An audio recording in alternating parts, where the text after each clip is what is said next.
Gautam neuro care brain stroke migraine fits brain and spine surgeries కి best neuro surgery. మీరు చూస్తే ఇప్పుడు ఒకే ఒక విషయం మీరు గుర్తుపెట్టుకోవాలి.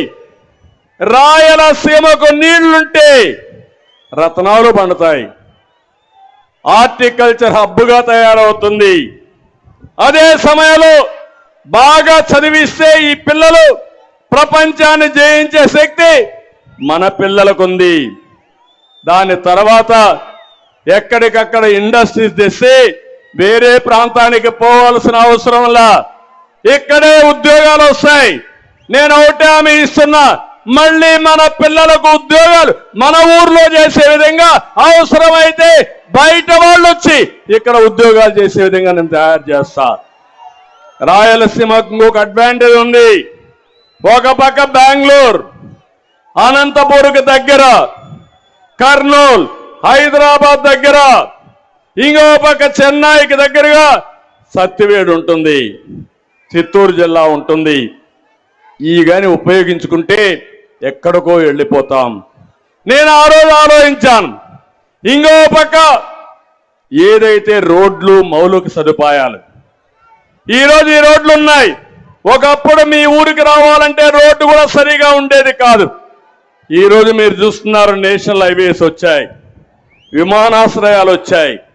ఈరోజు మీరు చూస్తే ఇక్కడే కర్నూలుకి ఓర్వకల్లో విమానాశ్రయం కట్టాం, కడప విమానాశ్రయాన్ని రన్వే పెంచాం, తిరుపతి ఇంటర్నేషనల్ ఎయిర్పోర్ట్ చేశాం. ఇవన్నీ చేసిన పార్టీ తెలుగుదేశం పార్టీ అని మరొక్కసారి మీ అందరికీ తెలియజేస్తున్నా. ఇంకో పక్క ఇరిగేషన్ మీరు ఒకసారి చూస్తే, నేను వచ్చిన తర్వాత ముచ్చుమర్రి, సిద్ధాపురం, పులకుర్తి, గోరకల్లు ఇవన్నీ పూర్తి చేశాం. పులికనమ అవుగు టన్నులు పూర్తి చేశాం. అలగనూరు నీళ్లు లీక్ అవుతున్నాయి, దానికి కావాల్సింది 2 కోట్లు ఇస్తే ఆ నీళ్లు నిలిచేది. 5 ఏళ్ళు అయింది, ఆ 2 కోట్లు ఇవ్వలేక అది 20 కోట్లు అయింది. నీళ్లు నిలిపే పరిస్థితి లేదు. అది అసమర్థ పాలన.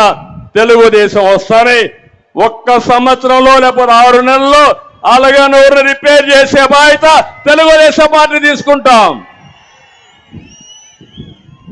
నేను అడుగుతున్నా, ఈరోజు మొన్నే ఇరిగేషన్ కోసం వచ్చాను.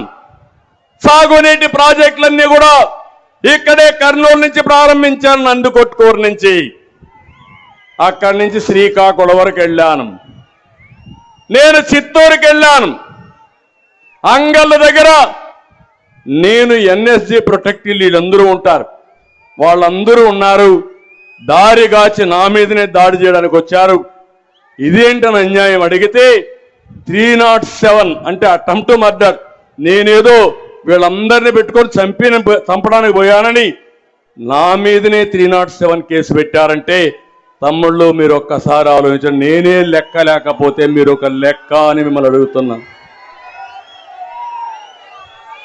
ఒక మదమెక్కిన వ్యక్తి అహంభావంతో ఇంకా దిక్కు తెలియకుండా అధికారం వచ్చిందని అసలే కోతి, ఆ పైన కళ్ళు తాగింది, ఆ పైన ముళ్ళు కొట్టింది. ఇంకా చూడు దాని కథ ఆడతాది.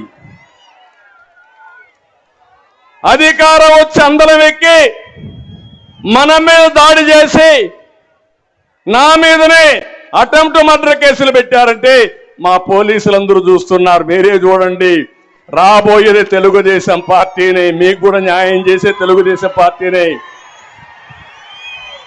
వస్తా.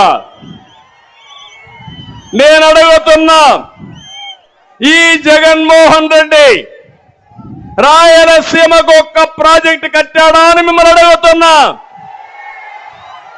చెప్పే ధైర్యం వైఎస్ఆర్ కాంగ్రెస్ కుందా అని మిమ్మల్ని అడుగుతున్నా. 5 సంవత్సరాల ముఖ్యమంత్రిగా 12,450 కోట్ల రూపాయలు తెలుగుదేశం పార్టీ ఖర్చు పెడితే, దాంట్లో కనీసం 20% ఖర్చు పెట్టిన ఈ ముఖ్యమంత్రి రాయలసీమను ఉద్ధరిస్తాడా తమ్ముళ్ళు అని మిమ్మల్ని అడుగుతున్నా. నమ్మకం ఉందా అని మిమ్మల్ని అడుగుతున్నా. ఇలాంటి వ్యక్తుల్ని క్షమించాలని మిమ్మల్ని అడుగుతున్నా. జగన్మోహన్ రెడ్డి రాయలసీమ ద్రోహి అవునా కాదా అని మిమ్మల్ని అడుగుతున్నా. ఈసారి నీళ్లు వచ్చాయా మీకు? వచ్చాయా నీళ్లు? నేనుంటే నీళ్లు రాకుండా ఉండే పరిస్థితి ఉందా అని మిమ్మల్ని అడుగుతున్నా. అదే మన దూరదృష్టి. నేనేం ఆలోచించాను, ఇమ్మీడియట్ గా ముఖ్యమంత్రి అయిన రోజునే రాయలసీమకు నీళ్లు తేవాలని ముచ్చుమర్రి లిఫ్ట్ ఇరిగేషన్లు ఫైనలైజ్ చేశాను. దానివల్ల నీళ్లు కిందికి పోయినా ఆ నీళ్లని లిఫ్ట్ చేసే అవకాశాన్ని కల్పించిన పార్టీ తెలుగుదేశం పార్టీ. ఇంతేకాదు, శ్రీశైలంలో నీళ్లు పొదుపు చేయాలని కృష్ణా డెల్టాకి పట్టసీమ ద్వారా గోదావరి నీళ్లు 120 టీఎంసీ నీళ్లు తీసుకొచ్చాం.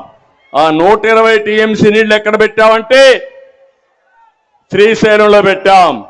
ఆ నీళ్లు ఎవరికి ఇచ్చామంటే రాయలసీమకి ఇచ్చాం. అదే నేను ముఖ్యమంత్రిగా ఉండుంటే అప్పటికే టెండర్లు పిలిచాను. గోదావరి నీళ్లు నాగార్ సాగర్ రైట్ మెయిన్ కెనాల్కి తీసుకురావాలని 250 టీఎంసీ నీళ్లు అక్కడ తెచ్చేవాళ్ళం. అక్కడ నీళ్లు ఇచ్చేవాళ్ళం. ఆ నీళ్లు కూడా శ్రీశైలం ఉండేటివి. అంటే దగ్గర దగ్గర 350 టీఎంసీ నీళ్లు రాయలసీమకి ఇవ్వాలని నా కళ, నా ఆలోచన. అది వచ్చుంటే కరువు అనే మాట ఉండేది కాదు. ఆ తర్వాత ఆలోచించాను, గోదావరి నీళ్లు నేరుగా నాగార్ సాగర్ దగ్గర తీసుకొచ్చి అక్కడి నుంచి నల్లమలై అడవుల్లో ఒక టనల్ కొట్టి నేరుగా బనకచెర్లకు తీసుకురావాలనేది నా ఆలోచన. అది నా దూరదృష్టి.